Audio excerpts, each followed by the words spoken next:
Shalom les amis, j'espère que vous allez bien.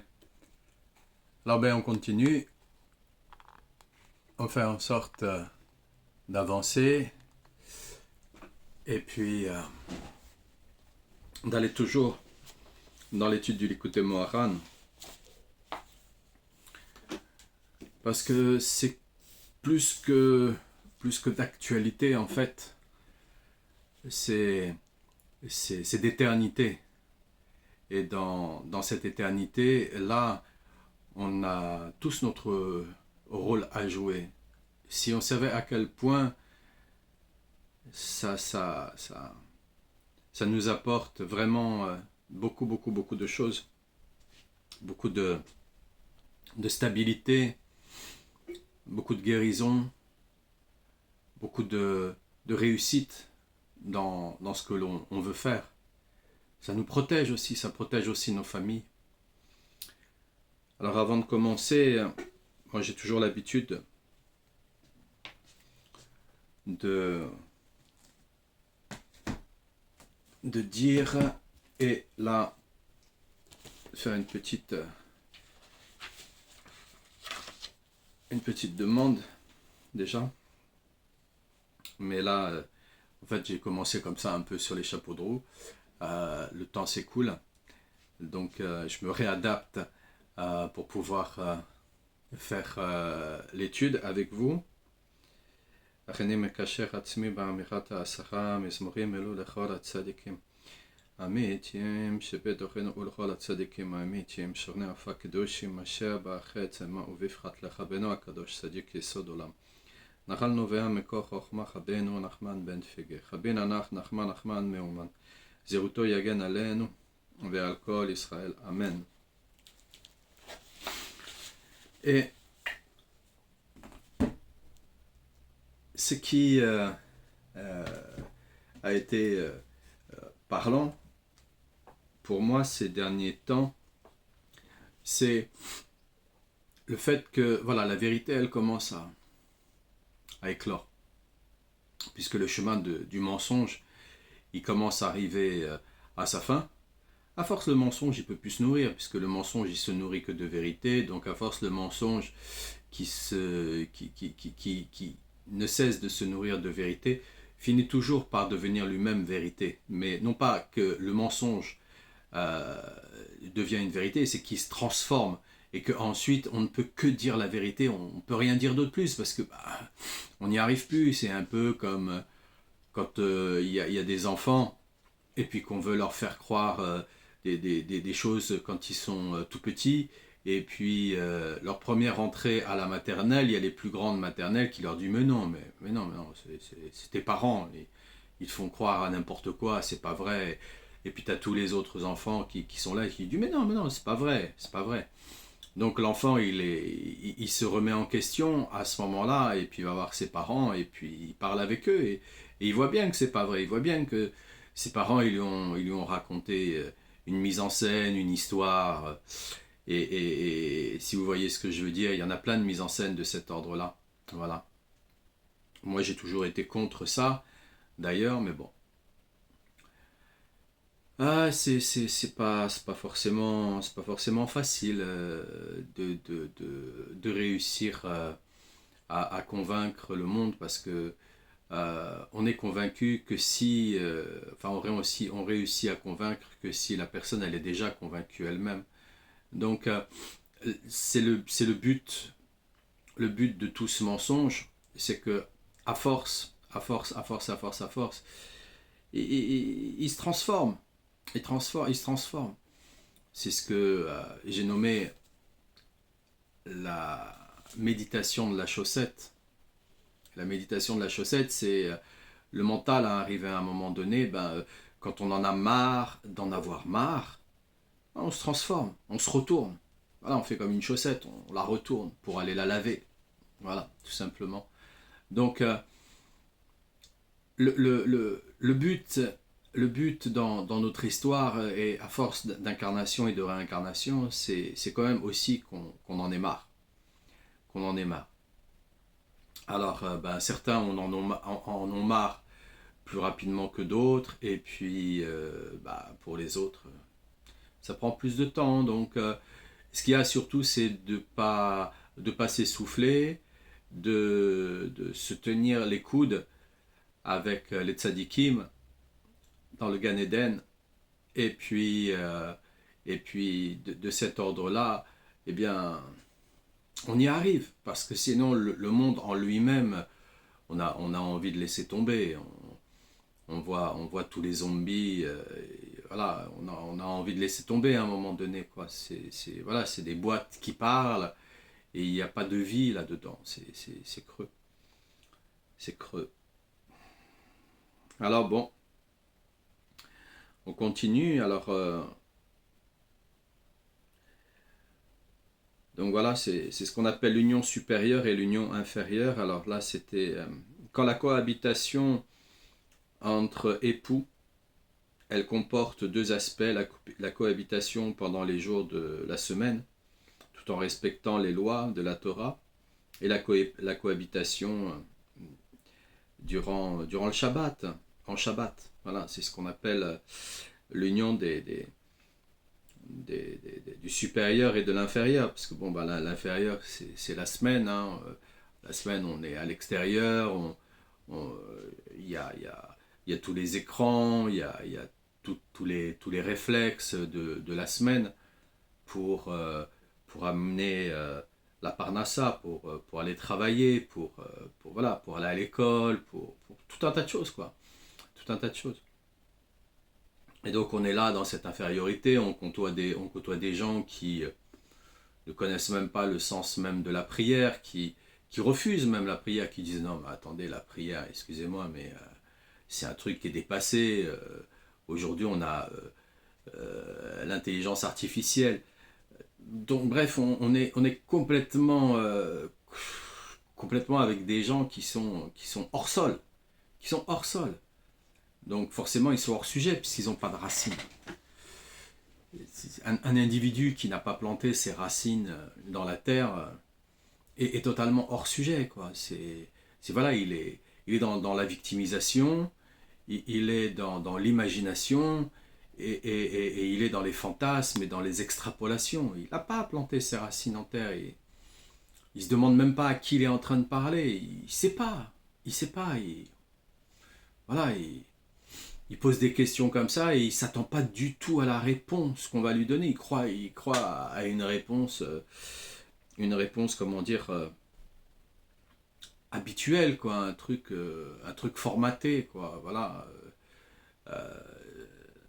C'est comme on m'a posé la question, on m'a dit hier, on m'a dit bon alors c'est quand que vous faites votre bar mitzvah? Bah, je dis bah elle est faite ma bar mitzvah elle est faite à Ouman, à Rosh Chodesh Nissan. Voilà, il s'étonne. Il s'étonne de la réponse parce que bah, pour la plupart des gens, voilà, ils prennent leur temps, mais on n'est pas tous pareils, on est tous différents. Tous différents. Il y en a, ils vont prendre vraiment beaucoup de temps, et puis il y en a d'autres, non, ils ont compris ça depuis le début. Bon, ils n'ont pas envie de faire autre chose de toutes les façons. Ça ne les intéresse pas de faire autre chose. Ça ne les intéresse pas.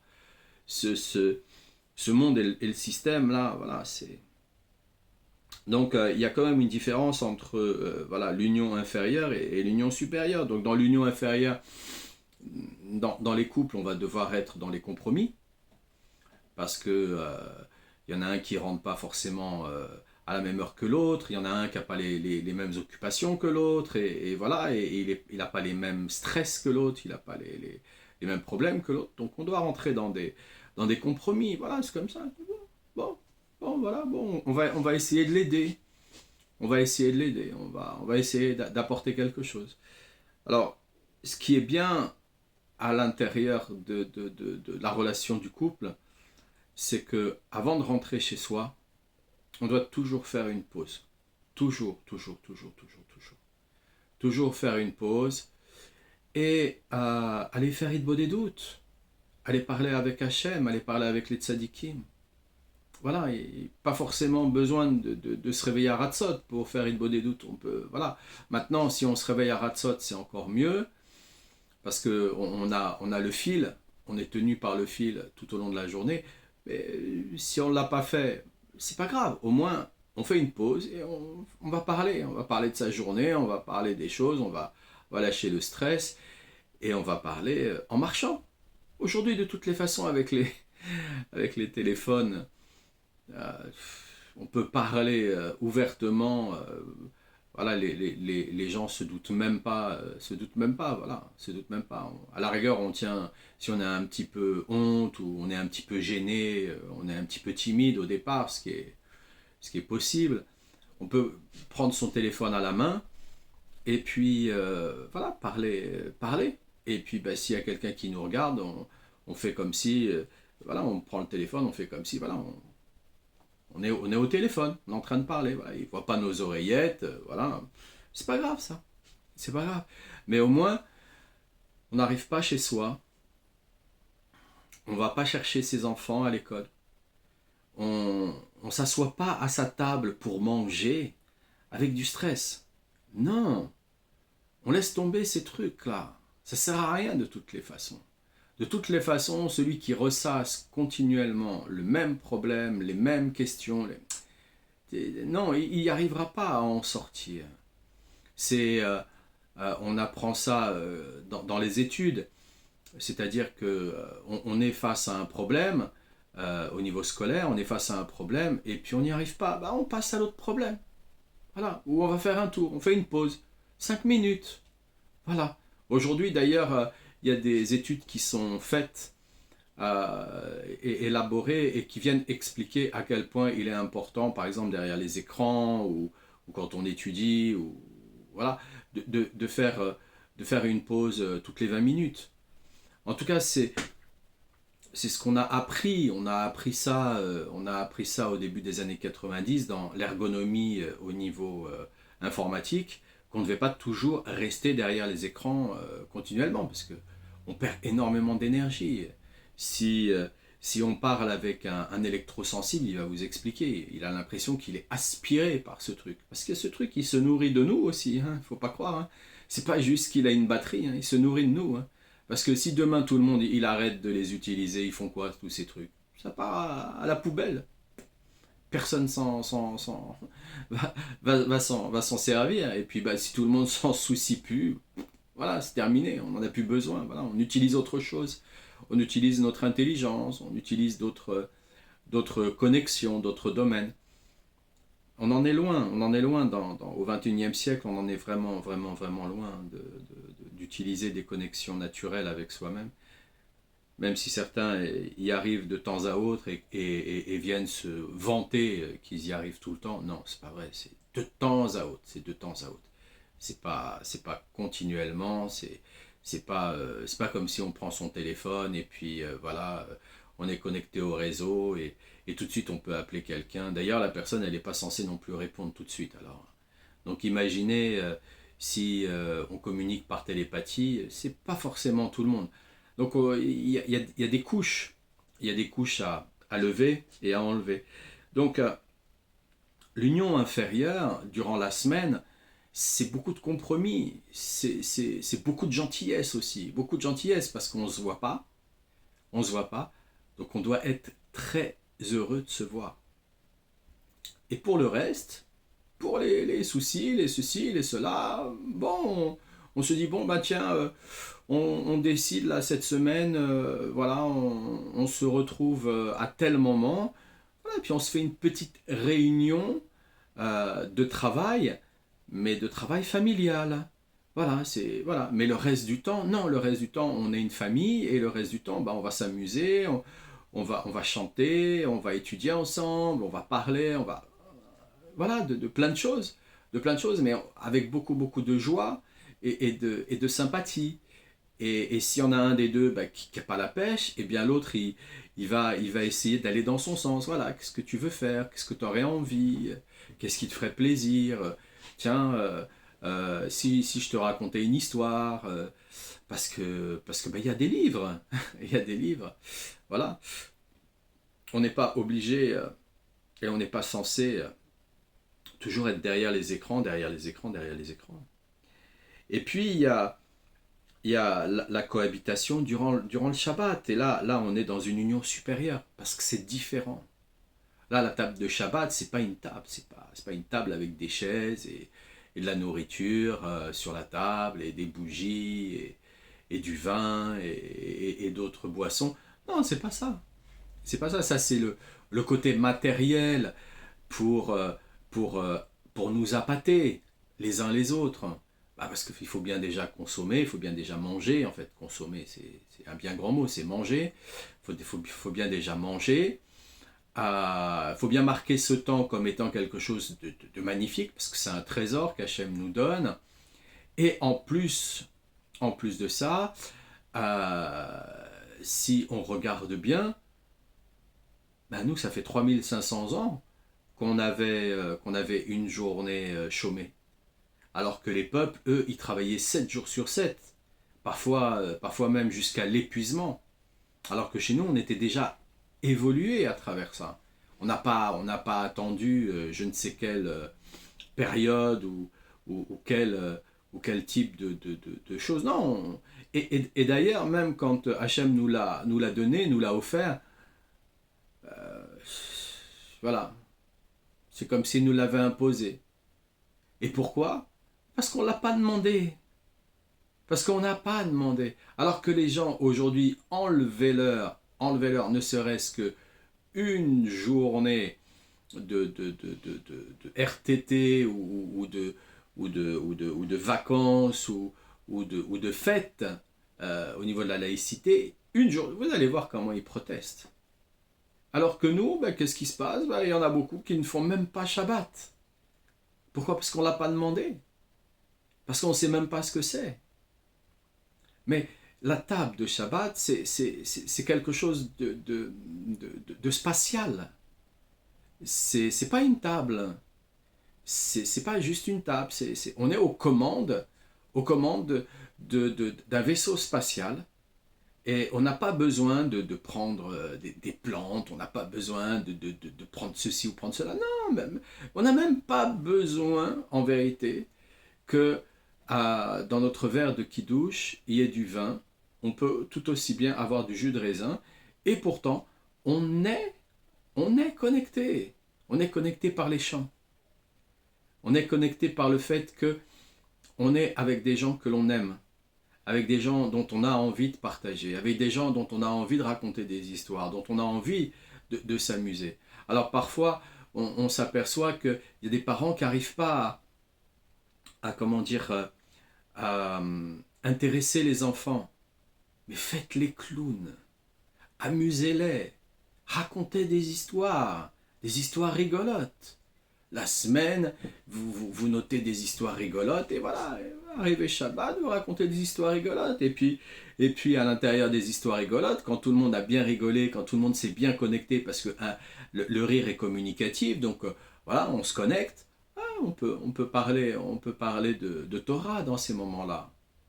Mais on vient pas proposer à quelqu'un de manger, par exemple, en lui disant, tu sais, alors bon, je sais pas tellement préparer à manger, la plupart des choses que je fais, c'est cramé, pas cuit ou raté, mais viens, je vais te préparer à manger. L'autre, il va dire, non, tu crois pas qu'on va manger au restaurant? Hein, c'est mieux, viens, on va manger au restaurant. Voilà, on n'invite pas les gens de cette manière-là.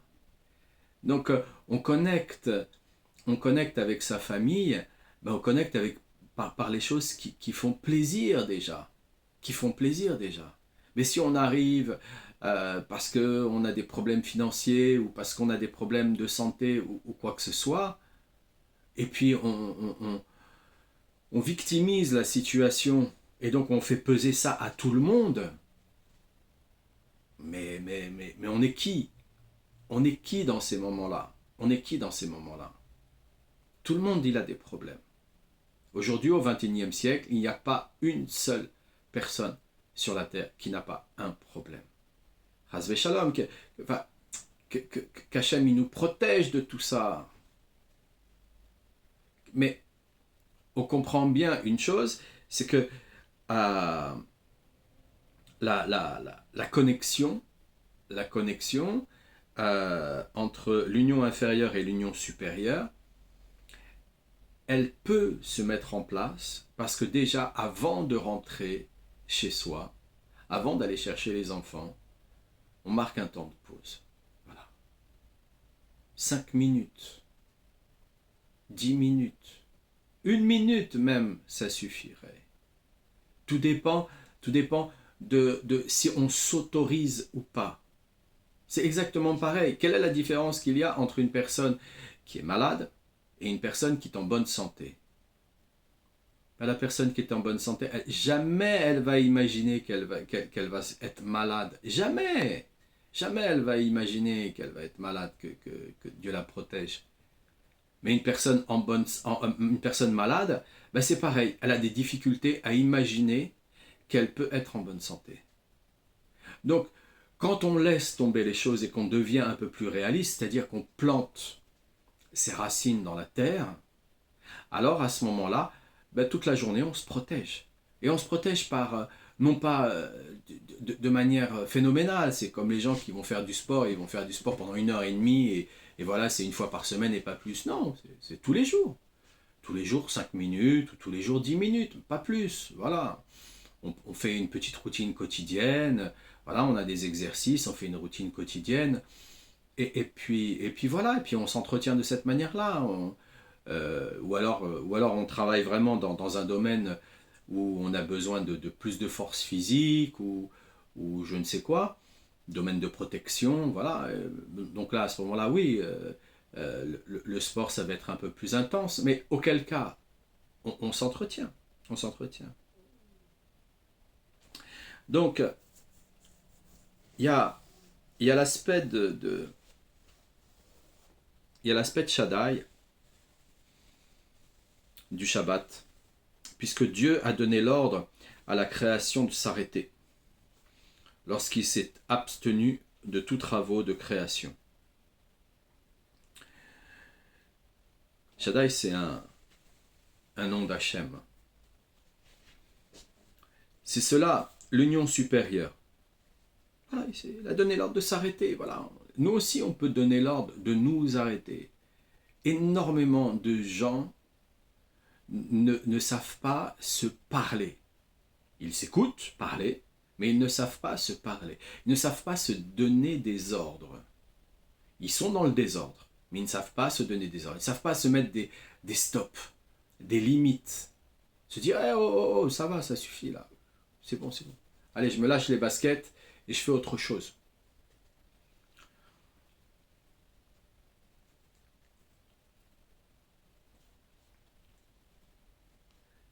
C'est cela l'union supérieure. Donc c'est parce qu'il a donné l'ordre, voilà.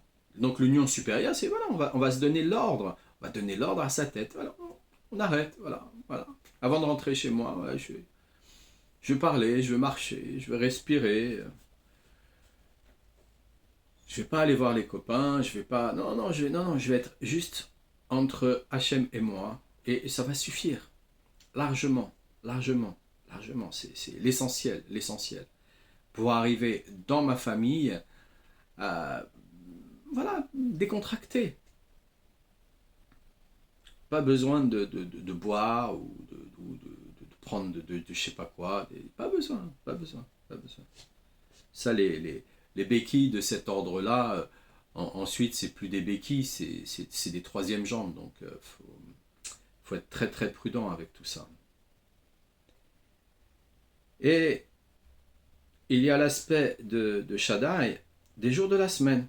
Car même pendant les jours de la semaine, on ne peut effectuer tous les travaux à la fois. Et cela correspond au règne de l'ange dénommé Matat, qui gouverne les jours de la semaine placés sous le signe des 6 traités de la Mishnah. Le nom de Matat est équivalent au nom de son maître, comme Dieu le dit lui-même, car mon nom se trouve en lui. Et il s'agit là de l'union inférieure qui concerne les 6 jours de la semaine pendant lesquels le Saint béni soit-il gouverne le monde sous le couvert de Matat. Donc, quand on est avec Malach, Matat, l'ange Matat, quand on est avec lui, donc durant la semaine, on ne sait pas en fait qu'on est avec lui, on ne va pas non plus continuellement, voilà. On sait que voilà, c'est là. On sait que c'est là. Parce que on est quand même dans une société matérialiste, et dans la société matérialiste dans laquelle on est, bon, il y a des choses, faut qu'on avance. Faut qu'on avance. La spiritualité, elle sert à quelque chose lorsqu'elle est pratique. Lorsque le haut s'incarne dans le bas et le bas s'incarne dans le haut. Donc, parce qu'on est en communication dans ces cas-là. Donc, voilà, on sait qu'il est là. On sait qu'il est là en permanence. Donc, comme on sait qu'il est là en permanence, Hachem, sous différentes notes, sous différents visages, sous différents noms, il va être là. Comme on sait qu'il est là en permanence, il y a des choses qu'on ne va pas faire. Ou alors, si on les fait, on demande pardon. On demande pardon. Parce qu'on n'a pas pu s'empêcher, parce que c'était trop dur. Et Rabbeinu Akadosh, il nous l'explique de toutes les façons. Il nous dit, mais il est miséricordieux. C'est papa, c'est un père de famille. Alors, tout le monde n'a pas eu un père de famille sympathique, cool, amical, qui nous raisonne quand on a fait des bêtises. Donc c'est difficile parfois d'accepter que Hachem lui-même, il est miséricordieux. Et puis à travers beaucoup d'époques, ça nous a été caché aussi qu'il était miséricordieux.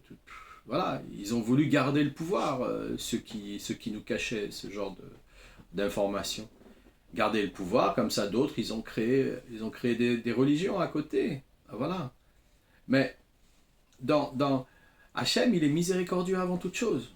Il sait très bien que ici c'est un monde d'imperfection, c'est un monde d'inversion. Il le sait. Nous, on utilise des mots là, quand on est en train de parler, on utilise des mots, mais on ne sait même pas la profondeur des mots que l'on utilise.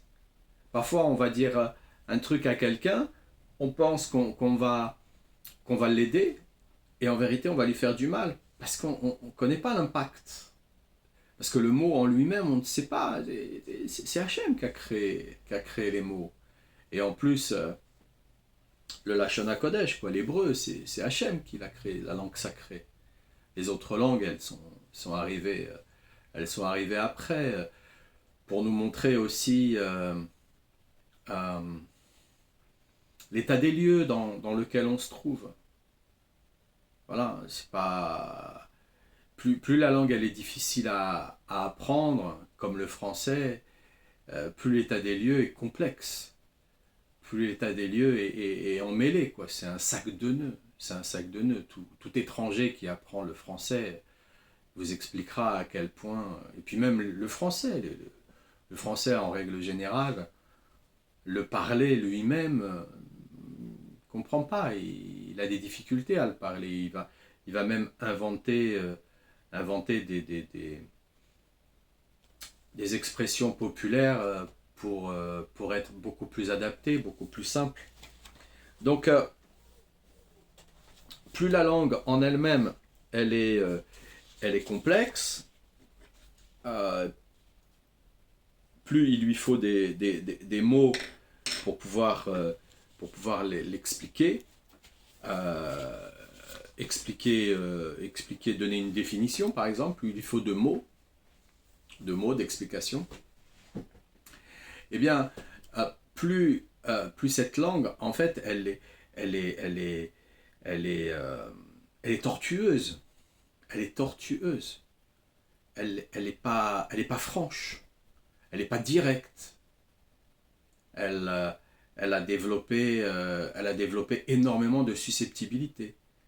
Si on cherche d'où est-ce que vient la susceptibilité, le français, on est beaucoup susceptible à cause de ça, parce que c'est tortueux, on ne comprend pas. On comprend pas. Alors que le Lashon HaKodesh, c'est direct, c'est direct, c'est direct.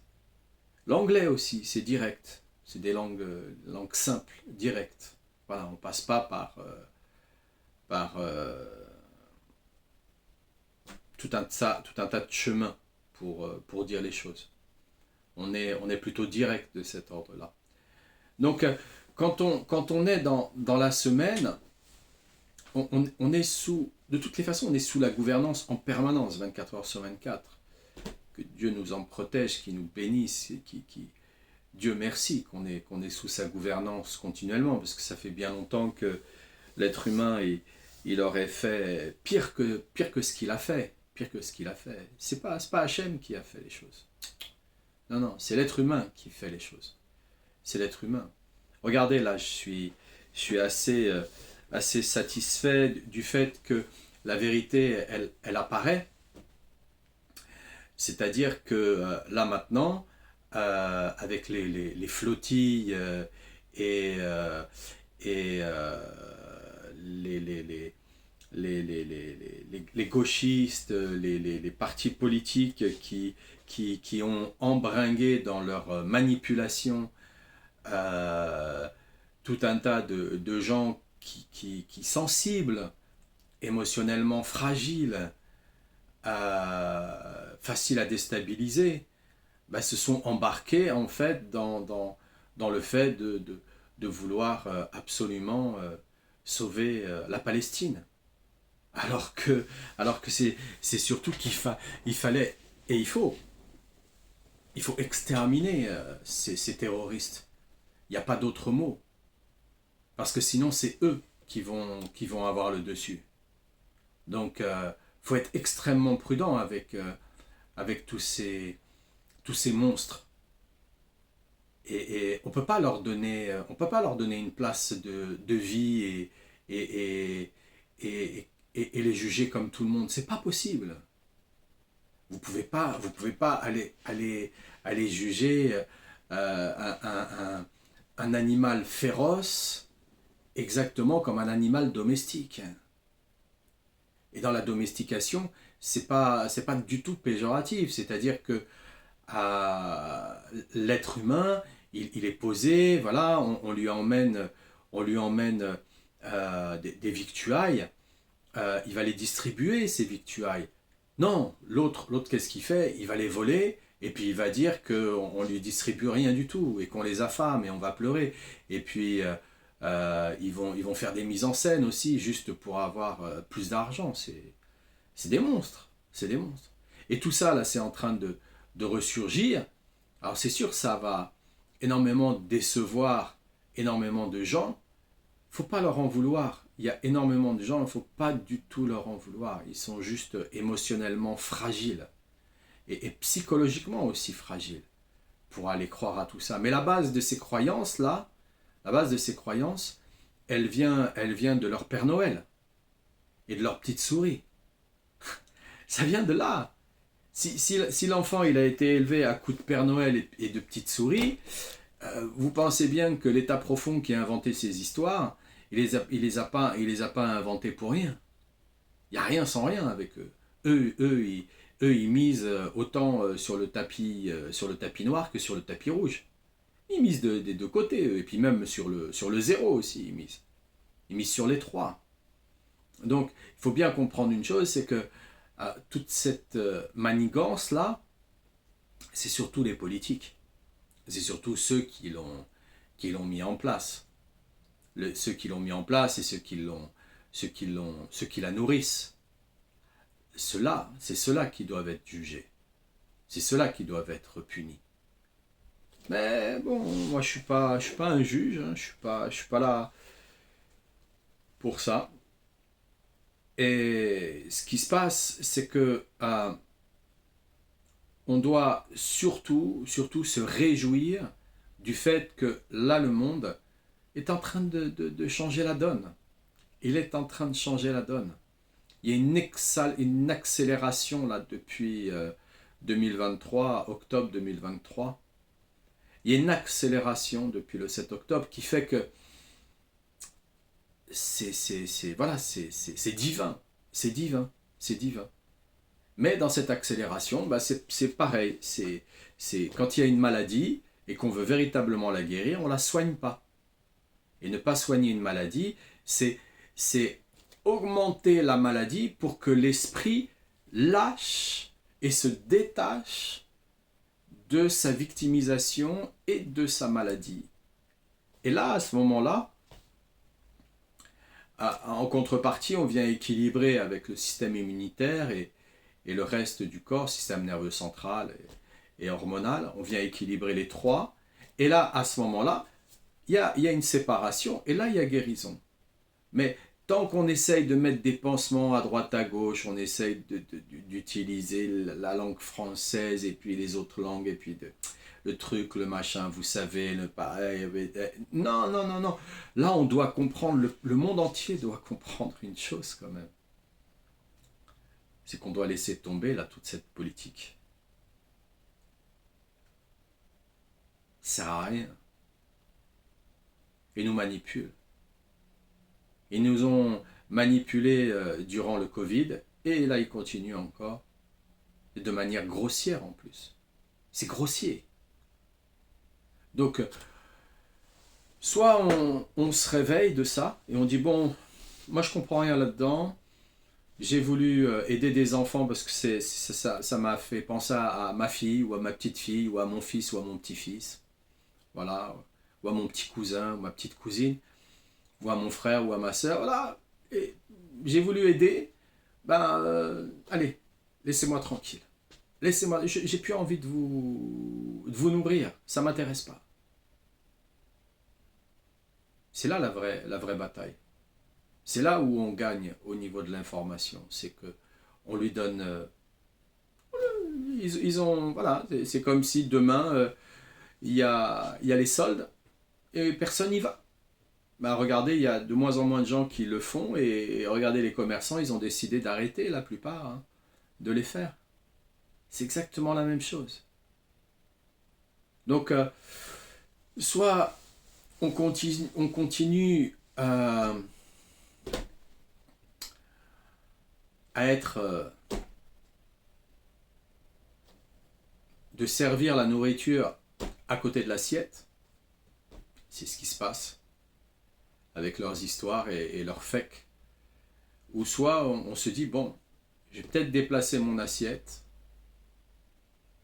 je vais peut-être changer de table aussi, je vais peut-être changer aussi de louche, hein, et je vais commencer à mettre tout ça dans mon assiette, et puis voilà, et je vais m'occuper de mon assiette, Donc je vais m'occuper de ma famille, je vais m'occuper de ce qu'il y a dans ma maison. Et quand je suis dans mon travail, je m'occupe de mon travail. Et si jamais j'ai quelqu'un de ma famille qui m'appelle dans mon travail, je stoppe. C'est ma famille en premier, parce que si je travaille, c'est pour faire évoluer ma famille, c'est pour nourrir ma famille, c'est pas l'inverse. C'est pas pour recevoir les honneurs et être prétentieux là comme ça et me la jouer, je ne sais quelle parodie. C'est redevenir juste dans le vrai, dans la simplicité la plus totale. Je vous souhaite une excellente journée les amis. Que des bonnes nouvelles. Refoua Shlema pour tous les malades. À Ratzot, on prie toujours pour tous les malades à Ratzot. C'est important. C'est important qu'ils reçoivent nos prières à ce moment-là. Parce que pour beaucoup, ils n'arrivent pas à se réveiller à Ratzot. Donc pour tous ceux qui réussissent, c'est de l'amour, tout simplement, quoi. Voilà. On aime le faire et donc on le fait et on a compris que c'est là que c'est bon, quoi. On n'a pas commencé Ratzot hier, quoi. Ça fait 35 ans maintenant. On a stoppé un peu, on s'est fait avoir aussi. Il y en a qui nous ont raconté des bobards. On voulait voir, tout simplement. On voulait grandir aussi. On voulait sortir aussi de la naïveté et d'autres mécanismes qui sont inclus avec le packaging de l'incarnation. Voilà. Mais, grâce à Dieu, Bezrat Hashem, les choses, elles sont plus harmonieuses, plus équilibrées. Merci Rabbeinu Akadosh. Merci à tous les tzadikim, amitié. Et très bonne journée les amis, bonne nouvelle.